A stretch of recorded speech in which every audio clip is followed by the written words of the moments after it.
If I don't feel small and inadequate before it, it's not big enough. If it doesn't simultaneously move me, scare me, excite me and humble me, the goal probably isn't big enough. If I don't feel small, standing before its feet, feeling like a drop in the ocean, it's not big enough. If I could achieve it on my own, it's definitely not big enough. If some people don't think it's impossible, it's not big enough. However, if it scares, excites and humbles me, if it makes me go on an emotional roller coaster, if it will take a lifetime to achieve and the talents of many, well, there's a goal worth tackling.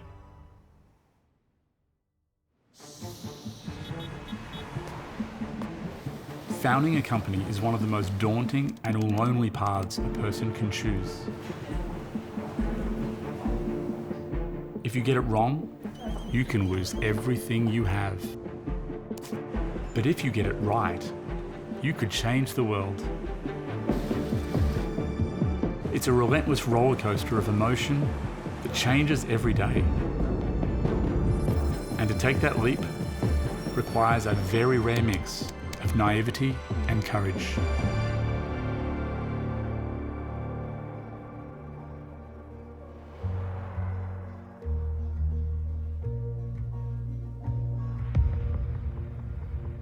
The essence of design is being able to take an idea and turn it into something that other people can see and experience.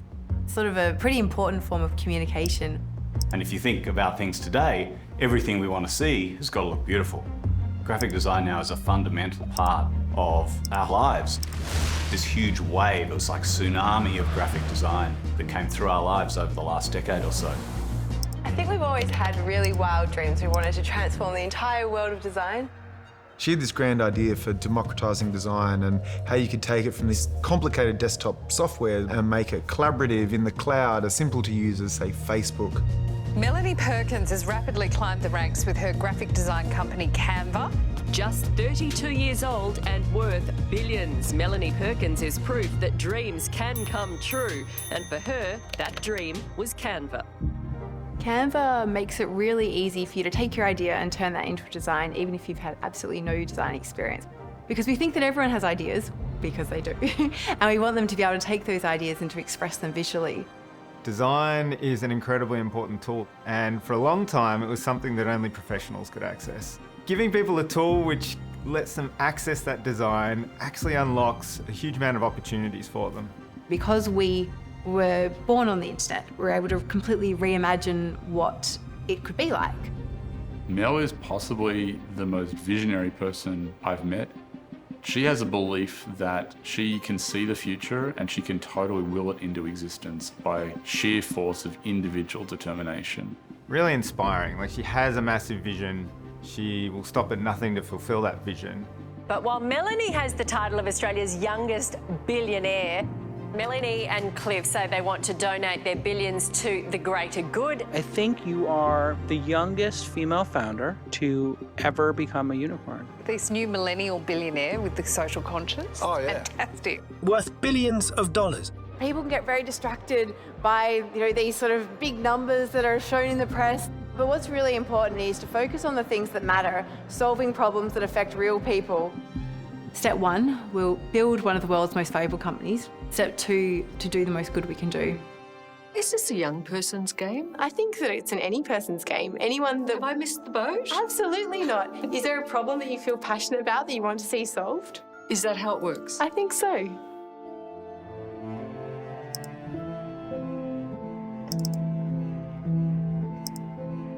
Growing up, I've always loved creating things and loved being crafty. So, it's been a bit of a passion of mine since I was a little kid.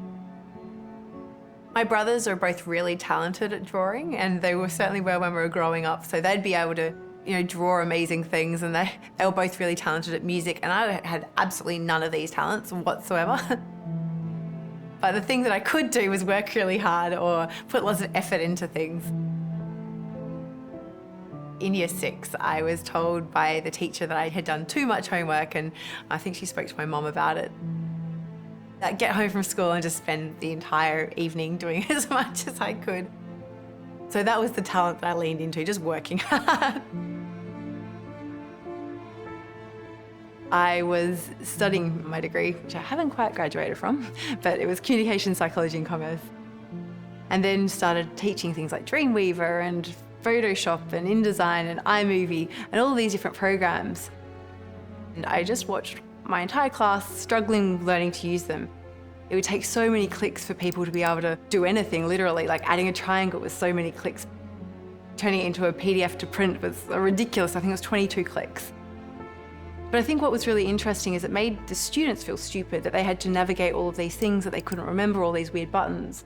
And I had this belief that it shouldn't be the software that makes people feel stupid, it's actually the software that's got the problem. One of the key insights that Mel had, and back when she was just thinking about Canva, was that graphic design would become so important.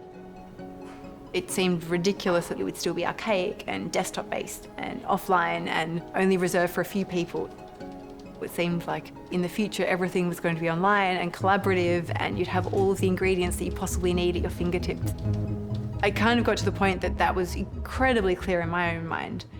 But then translating that to have other people understood that was a multi-year process in itself.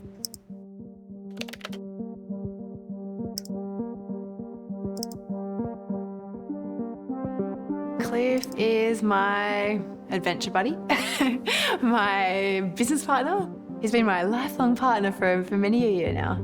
So officially my title at Canva is COO. I'm not actually too sure on what a COO is supposed to do. It was when we were first raising money for Canva, we got asked who the CEO is. And we kind of looked at each other because we'd kind of both co-led our previous company, and we said like, oh, we kind of both are. And the investor was like, that's not going to work. You need to pick one. And I was kind of like, it was a pretty easy decision because she's the more capable one. And before we started a business, I didn't even really like using computers at all. So he is a kind of person that won't let anything get in the way of achieving incredible goals. He has an incredible knack for business. He has an incredible knack for negotiations and people. I think like the COO is like the do everything job. It's kind of like, what's the biggest problem? What's the biggest opportunity? Run to the biggest fire, help put that out, or just do whatever really to help the business grow. They're very, very different people. And if you had to, do a founder dating scene, and you said, let's put two people together and had to predict which ones will work out, they'd be at the bottom of the list of people you would think would be successful together. But yet, when you see the way it works and the respect they have for each other and what they've accomplished together, it totally works.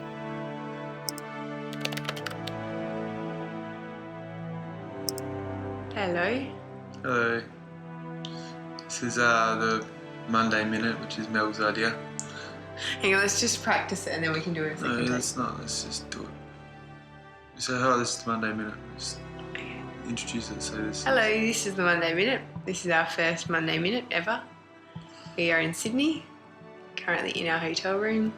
The idea of the Monday Minute is just to keep a diary of what we've been up to, because we're not very good at keeping a written diary. Thank you. Thank you. Welcome to the Monday Minute. It might get more exciting.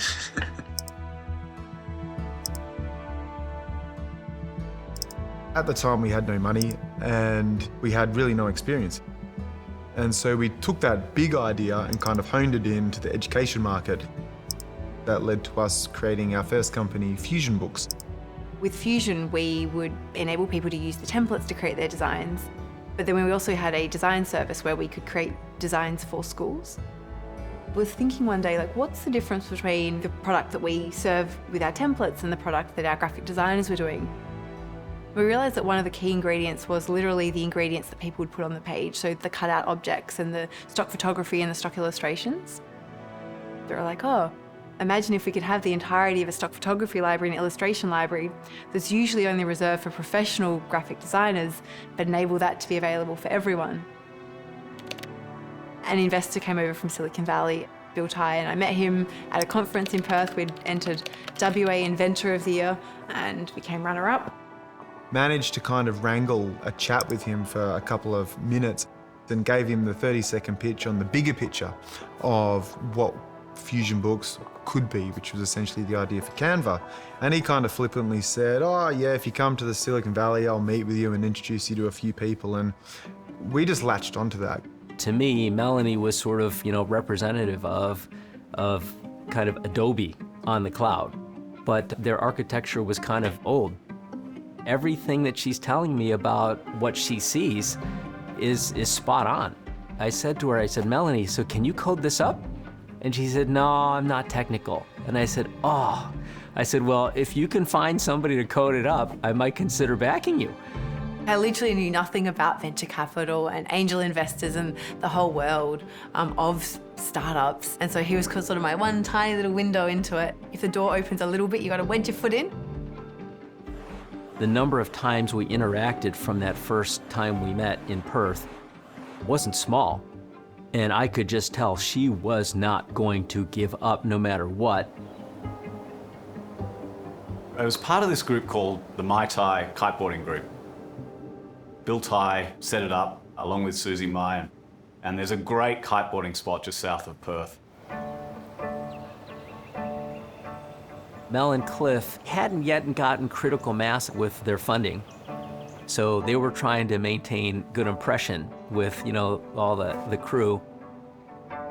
We always were trying to line up very fun outings for the people that had traveled all that way to come to Australia. And sure enough, one of the rentals didn't work out. So Cliff took over and tried to make it happen.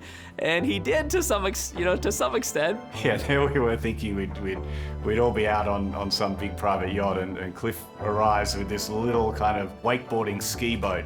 And in classic kind of Cliff and Mel style, Cliff's in a full fluster because he's just backed the boat into a pylon and broken the shaft of his propeller. So there's much chaos going on about this boat. But Cliff's just pushing ahead. He's just like, come on guys, we're in the boat, off we go. And I think that's actually typical Cliff, right? He's just like, go with the punches, like, we'll get this done, we'll do it anyway. He's always a problem solver, and he does it with a smile. It kind of goes with the flow, and he gets things done. So it was just, one of the magic moments. That's been sort of part of the Canva story, has been just be able to get the stuff done. Mel and I decide that we're just going to sit and watch everyone go wakeboarding, and so we sit quietly on this picnic bench on the side of the river, and literally that's where Mel told me, first in any detail of her dream for Canva. But the amazing thing is that the vision's very much the same today as it was when I was sitting on the banks of the Swan River, and Mel was first telling me about her dream for this business. All the things that I'd throw in front of her, including learning how to kiteboard, she just powered through that. She's not a water person really at all. But I think because it was a gateway to a community that could matter for her company, she was willing to do it. Pretty terrifying, but you do what you do. You do what you need to do.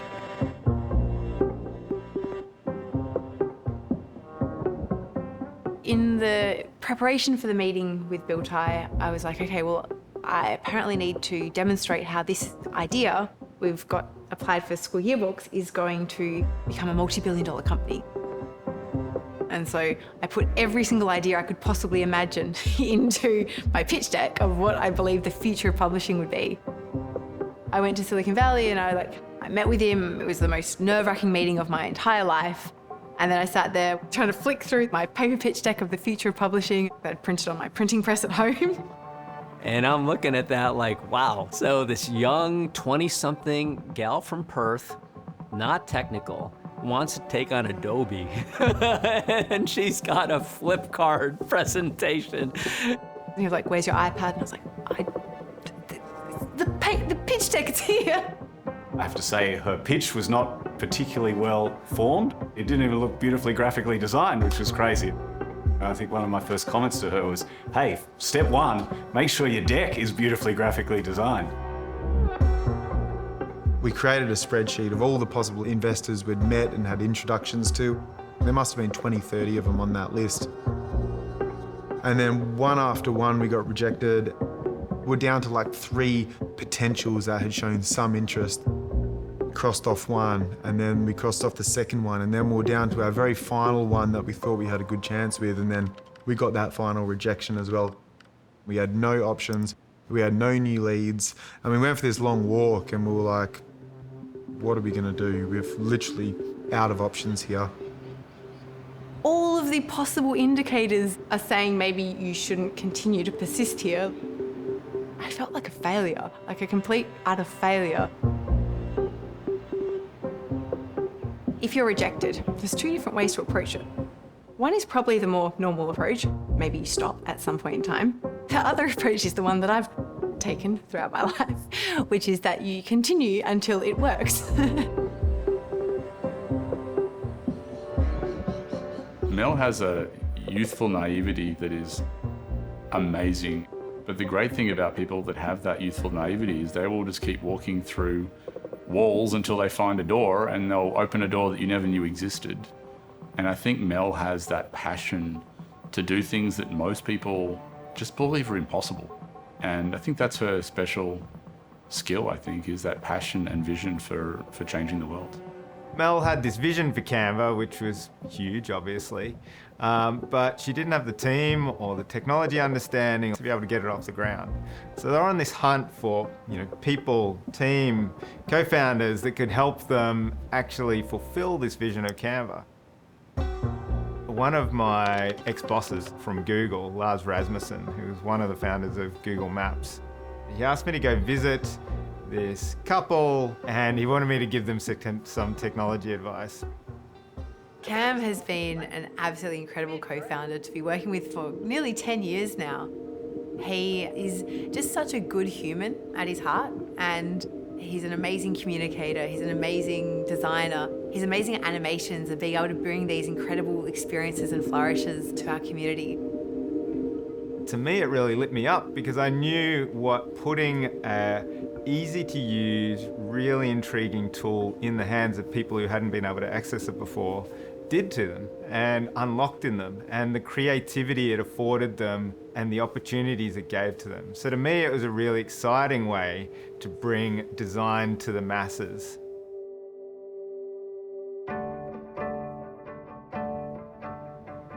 So after years of talking to Bill and him saying he'd invest if we found the right tech team, after years of, we'd spent 6 months in San Francisco by this point in time, I'd done kite surfing.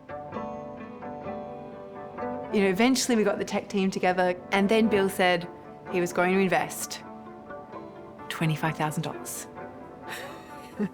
And I was like, all of this for $25,000? $250,000 would be he's a big believer.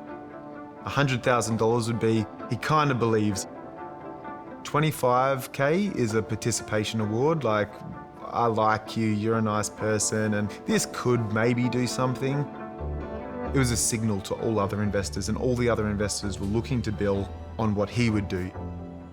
I didn't want to set too high an expectation. I knew I had to be good for my word to do something, and I knew I had more capacity, but I just wanted to kind of crystallize it and then see if they could get enough critical mass. That was a really interesting conversation. Mel talked him round for about an hour, just talking through the ins and outs of the business, why the market opportunity was so big, why it could eventually become a billion-dollar business.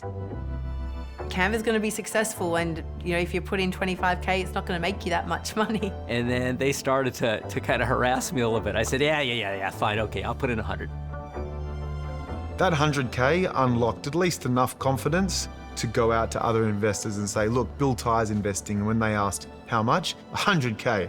That was a bit better than 25. I think they were laughing in the car because, it started low, and before you knew it, like a few sentences later, it's like 4 times as much. And I was like, okay, fine, whatever you need. Boom. Boom. Doves fly. Today has been a good day. And what's happened today, Melanie, my precious princess? We have had, we had the first meeting. Before we even finished our pitch, boom. George wanted to invest from 500 startups. We had another meeting. Didn't even finish our pitch. We wanted to invest. And then we just nailed our lead investor. Boom. So it's been a good day.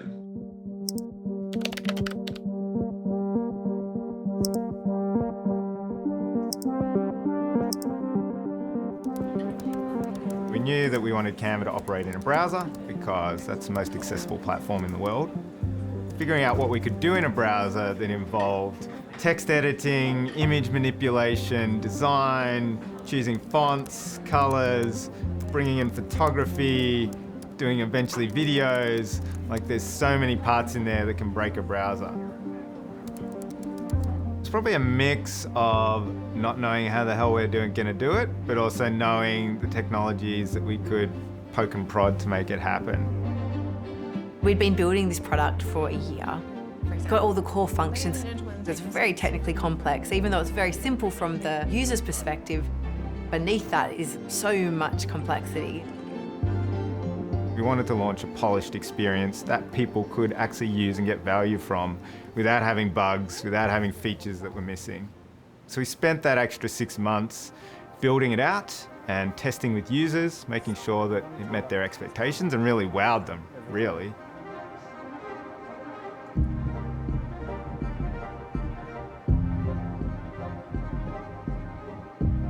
So I've heard connotations of sometimes when you're a perfectionist, you don't take the first step.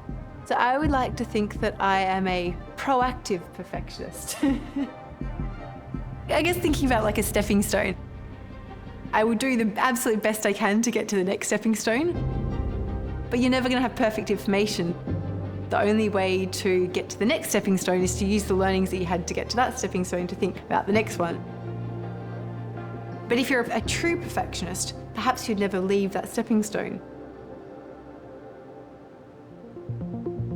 The first user testing results weren't great. They were afraid to click the buttons. Change a circle to your favorite color. Well, alright, someone gonna tell me how? Because I really don't know. How am I gonna change that? And realised really quickly that it wasn't just a tool that had to be really simple to use. We actually had to build people's own confidence in their own abilities themselves. Any single point that someone doesn't understand what a button does or it doesn't work the way they expect makes people feel stupid. And so it was really important that we got this foundation right.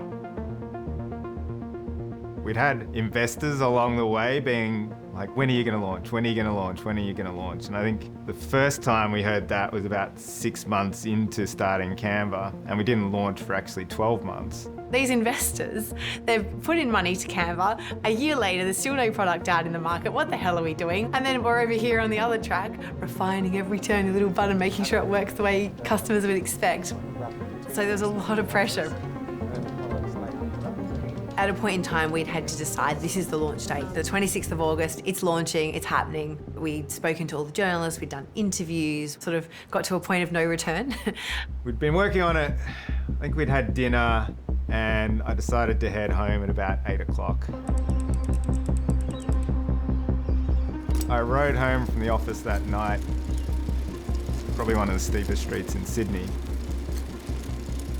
The street was completely empty. I was going down the hill, going probably about 40 kilometres an hour. Out of one of the side streets came this taxi. Decided not to stop and completely cleared me up. I remember hitting the bonnet of the taxi, blacked out, and I kind of came to, face down on the asphalt, blood dripping onto the asphalt. I ended up getting a call to my wife, but I couldn't speak because some of my teeth were broken, and kind of mumbled something to her. She knew something was wrong. She ended up calling Cliff, who was still at the office. So I was in San Francisco, and Cliff Tex had messaged me that Cam had been hit by a taxi and was in the ambulance on the way to the hospital with Cam. And it was really worrying how bad he'd been hit. But there was still a launch deadline on Monday, so on Sunday, came in with a few stitches, continued coding, and we managed to launch on Monday. It was a very heroic effort. I think that the team's dedication at that point in time was really incredible. You know, people were working just like around the clock, and seeing Cam come in after such a very significant accident and still pushing through, I was very impressed, but also very concerned for his own safety and well-being at that point in time. We rolling? We're rolling. I think success is not getting hit in the eye with a champagne cork and having millions of happy users and not having to work it. Success is 1 million users in 2013, exponential growth. Success is when the first thing that people think about when designing is using Canva. You want something funnier, don't you? We discovered this niche of users that was bloggers and social media marketers, and they absolutely loved the concept of Canva and the product of Canva. It's because they needed to produce lots of visual content, they needed to get it out on social media. So they were our first organic growth channel. Them talking about Canva, recommending it to their friends and their colleagues was what really sparked the first wave of growth for Canva. This is our Monday, Wednesday minute. Gee, I look tired. Just listen to our last Monday minute, which prompted this Monday minute. We had about 260,000 users then. Mel, where are we at now? We have about 450,000 now. We've created over 2 million designs now. Yeah, well over 2 million. Yeah. I'm trying to hire like crazy, which is pretty much my full-time role at the moment. Build out the team, more awesome people to build more awesome stuff. We'll take you to our first office in Sydney. This one had Fusion in it. I think we had a maximum of 6 people, 6 to 8 people. So we've grown a little out since then. Today's a beautiful day in Sydney. I'm going to give you a quick tour of the office in progress. Got some graffiti that's going to have some touch-up. Had new lighting put in. And that is the office today. Yeah, it is. This is where it all began. That's where the action used to happen down there. And then we had half the office for lunch space, which was over here, which also doubled as workspace. Then the other half was workspace. Then it all became workspace. Yeah. And then if we had to have a tough conversation with someone, we'd have to, or even any meetings we'd do. Any conversations we'd have in our boardroom, we'd call it, which is essentially the park. If you had to take calls, you'd also take them in the park. We had a sprawling campus, you see. Yeah. Every phase has had things that we've enjoyed about it. When we were really small, it was lovely because you get to know everyone really well. Now with 1,700 people, you can't know everything that's happening all the time and can't get to know every single person. It's the same amount of drama I've found throughout the whole scale. Like, you're just as stressed at 10 people as you are at 2,000 people. There is nothing natural about being a founder of a company and trying to scale it up. You go from 1, 2, 3, 4 founders to 40, to 400, to 4,000.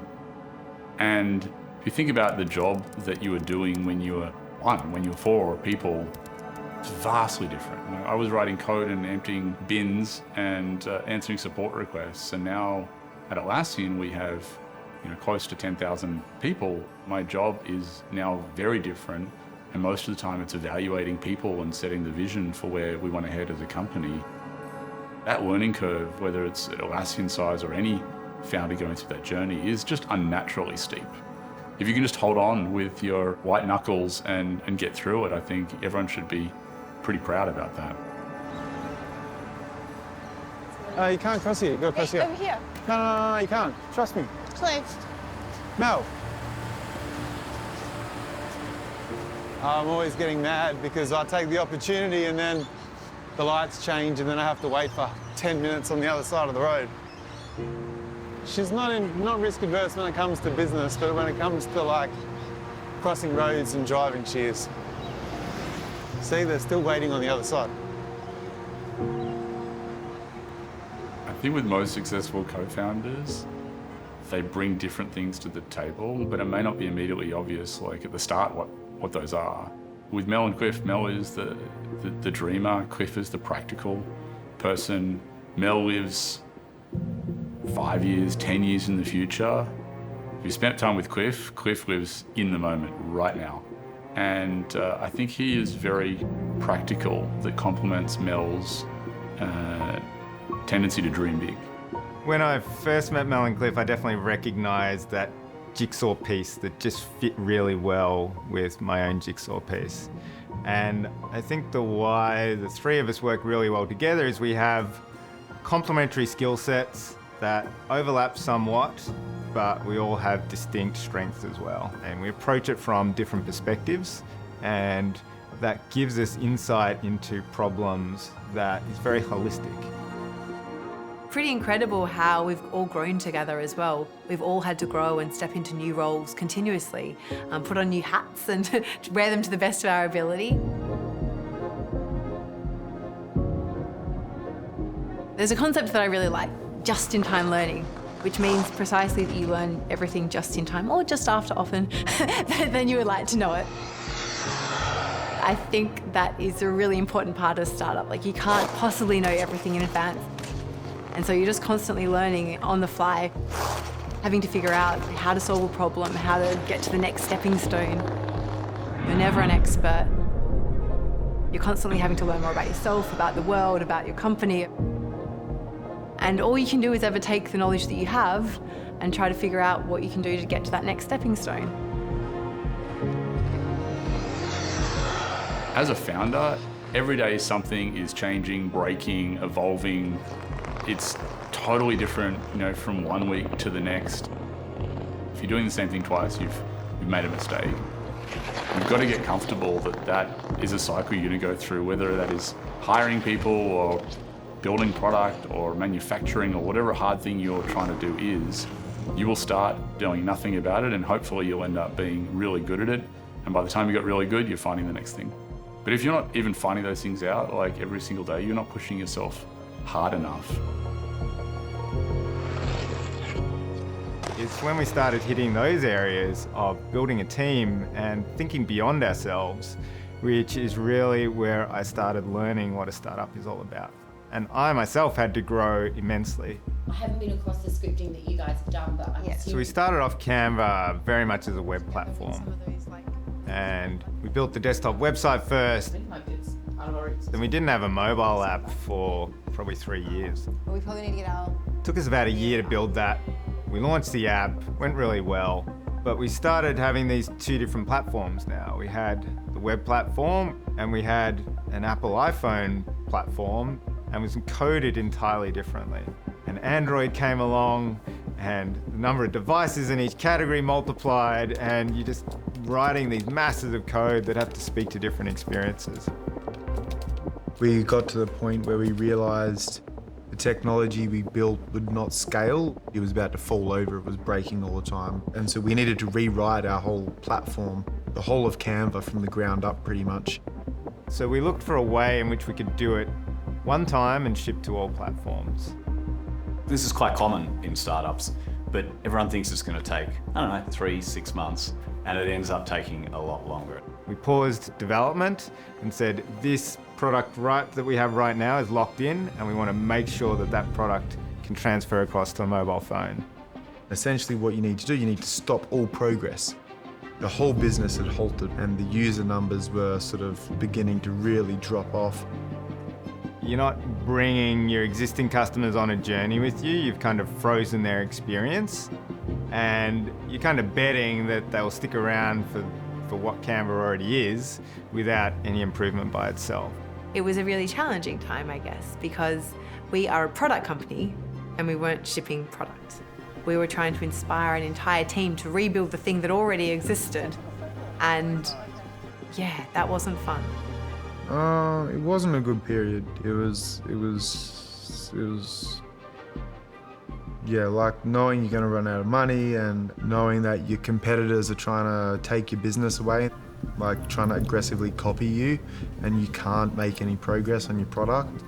Yeah, as founders, we want to be building a company that's winning.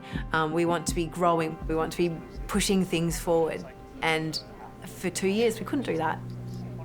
And then at the same time, with those pressures, Mel and I weren't getting along as much, and I just wanted to launch stuff and ship stuff, and she had the greater vision of, no, we need to launch this new platform. We can't take any of our engineers working on the new platform to build the features we know we need in the old platform, even though we know it's going to deliver money and value. And so we had some internal sort of conflict around what was the right thing to do for the business. And And we've found if we fight about stuff, it just slows stuff down because we're two pretty forceful people, and if we're not aligned and working together, then that's like two big bulls butting heads. It did cause a lot of stress, and there were arguments between us as founders, particularly with Cliff, who was like, why the hell are we doing this? The company is essentially stalled for 2 years. But Mel was very forthright in her belief that it should happen. I wrote a pitch deck back then. It was called Building the Foundations of a City. And that's how it felt. That it was really critical that we got the foundations of the city right so we could build the skyscrapers. But building the foundations of the city isn't particularly glamorous work. The end wasn't in sight for this project. We're essentially holding our breaths that whole time, and it's not nice knowing you're gonna run out of money, having maybe 200-300 staff. Essentially you're rolling the dice, and if this thing doesn't launch and doesn't start delivering the value, and we can't show that value to raise more money to pay wages, that then like is quite stressful, and yeah, and you do take that stress home with you. That's the thing with a crazy big goal is you have to be so sure that getting to that point is critical. You're kind of walking through a dark, dark tunnel, and you can't really see the light at the end of it, but you do know you need to get there. And to be honest, it's kind of terrifying when you're going through a dark, dark tunnel and you've got a team and investors and everyone kind of relying on you, and you've got this tiny little candle. And the candle, you can only see a couple of footsteps ahead as to like actually how it's working out. But you know you need to get to the other side of the tunnel one way or another. And we're learning, we're flying by the seat of our pants. I think the learnings that came out of that period for me were that doing a complete rewrite of your fundamental platform is not something we want to tackle ever again.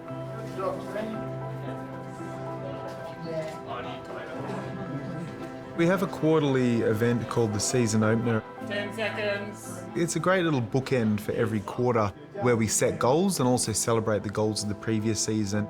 It's truly a global broadcast for us today as we are joined by our incredible team.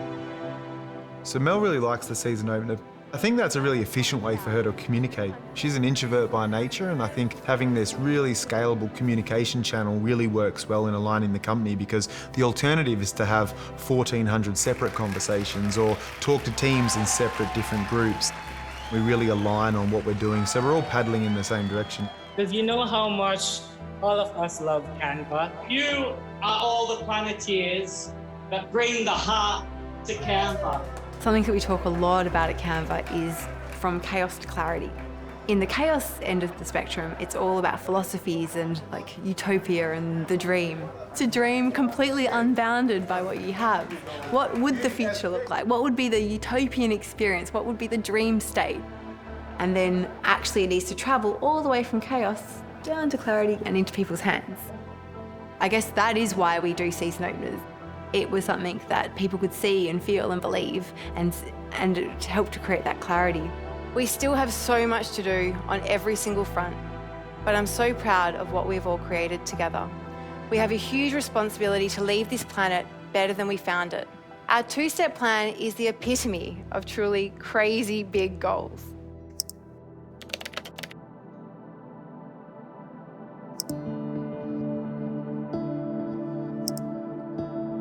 Cliff and I were backpacking. Our first big trip was to India. Going to India completely reinvented the way I thought about the world and what was possible. I think it also really opened my eyes to the inequality that this world has. I remember meeting this guy. He was, it was about our age, and he was working in a computer shop away from his home and his family. And he was living in the computer shop making 30 rupees a day, so $1. He was really trying hard to make a living, and despite all of that, that was the maximum of his earning capacity. I think that has really stuck with me, because it's like, if I've got all of these opportunities to be able to get a job and to be able to earn so much more money, then it's my responsibility to use that to help other people. I've always had this sort of driving ambition that I was going to use the opportunity afforded to me to be able to do good things in the world. And if that guy that I met in India could make $1 with all of his effort and time, but I could potentially make a really big company, I thought that was, a pretty good trade-off. I think Mel has a real deep sense of justice in the world about what is fair and what is not. That drives a lot of what she does, like on the work side. She wants to make money to be able to give back and solve some of the world's big problems. The wealth that is created from these tech companies can come so quickly. Like what would have taken multi-generations to build the kind of wealth that we're seeing, in the top tech founders of today would have taken decades and decades. And I think for people like Mel and Cliff, it happens so quickly that they think that the right thing to do is to go and try and make the world better. The future for Canva definitely focuses on our two-step plan. And it's amazing, as the company has grown, how our ambitions have grown as well. Right from the start, we wanted to build a big business and we wanted to use that business to do good things in the world. It's incredibly exciting to actually get to do step 2. Like, we had always planned it, and it was always the thing that drove Cliff and I. We don't see the money as our own money. We see it as money that we're going to give away and deploy towards making the world a better place. And that's something worth working for. If I'm just working towards putting more dollars in my bank account, I wouldn't come to work at all.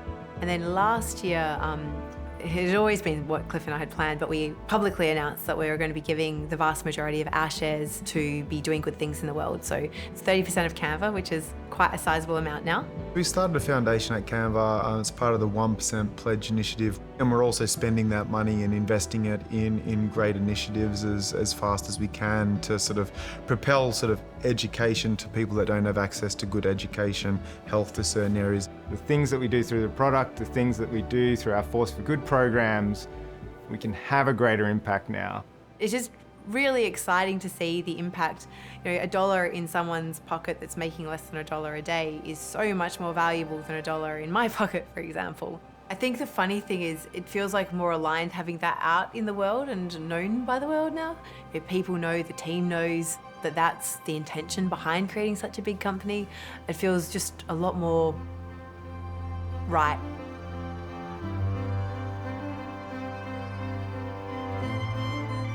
I've always felt a huge responsibility to be useful on this planet. I felt that all those years ago when we were backpacking and you see how privileged a life we'd had. I believe there is enough money in the world. I believe there is enough goodwill in the world. I just don't think that we are currently organised in a manner that means that the money is being channeled into the most effective ways to achieve those goals. But I have a belief that we have a lot more capacity to be able to achieve the crazy big goals that we all dream about. And when you achieve that vision, it's really important to dream the next dream. It's a constant process of, once you get that picture of what you're trying to work towards sorted, you need to just do it. Take every single challenge and every single step to figure out how to possibly bring this to life. I want to spend the next decades of my life doing so, and the circle continues.